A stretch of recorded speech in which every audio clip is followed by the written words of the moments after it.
Dito Rose, sample. Gusto niyo ba di matuloy po?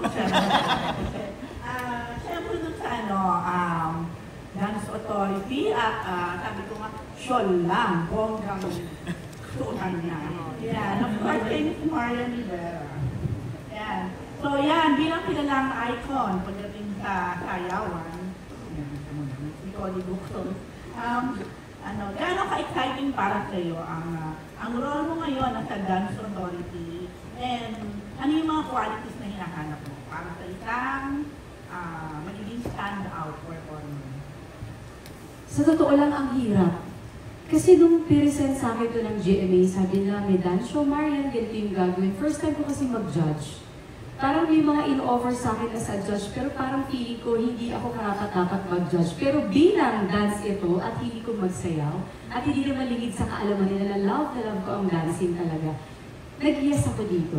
Akala ko hanggang doon lang na okay, sasayaw, tinignan ko kung sino yung okay, pero hindi pala. Ako pala yung mas natuto habang nanonood ako sa kanila.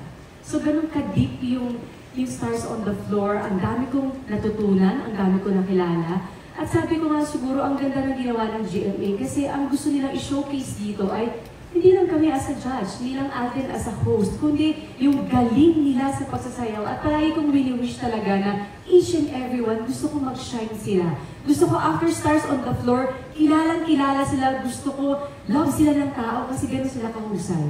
Hinahanap ko, isa lang palagi kong sinasabi, gusto ko enjoy sila habang ginagawa nila ito. Talaga, enjoyment lang? Enjoyment. Isa lang yun sa mga, pero syempre andyan naman for the technical, for kung ano man, pero yun yung gusto ko eh, habang sumasayaw sila, ini-enjoy nila yung bawat indak nila kasi laban nila to sa tagumpay. So gusto ko ini-enjoy nila, matalo, manalo, para sa amin as a judge, pag nag-uusap kami, walang tulak kabigin sa mga ito, kaya sana mapanood nyo.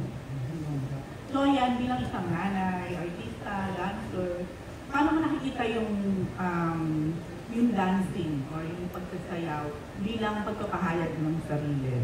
Ay, ang daming aspeto. Actually, hindi lang sila mag-jazz, hindi lang magkatango, hindi lang mag-hip hop. Ito yung maganda, makikita niyo yung pag-flexible o alam mo yun kung paano nila gagawin ang bawat sitwasyon at hindi sila pwedeng mamili. Kasi mismo yung mga bosses natin na ito ang gagawin yung genre ngayon, ito naman ang gagawin. So, lahat sila talaga all out doon. And of course, sa mga coaches natin na talagang nagkakandahirap talaga gumawa ng choreo para lang every time na matitiping kami, na kami, as a judge, parang nasashock kami na, oh, there's something new.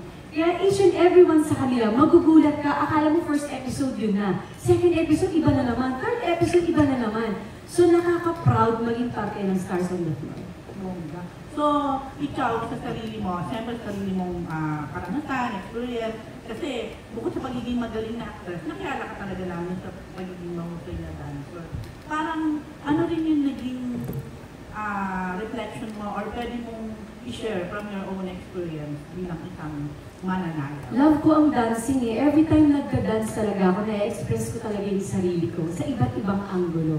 So, ang tagal ko lang hindi masyadong sumasayaw, arty-arty lang sa TikTok, pero di ba ang konti lang nun. Pero dito sa Stars on the Floor, nabigyan kami ng chance na sumaya uli.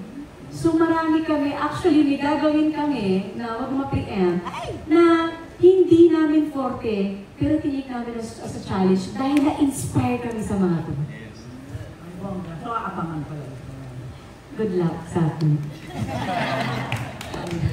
Thank you. Thanks, Ate Rose. Marami po talagang aabangan.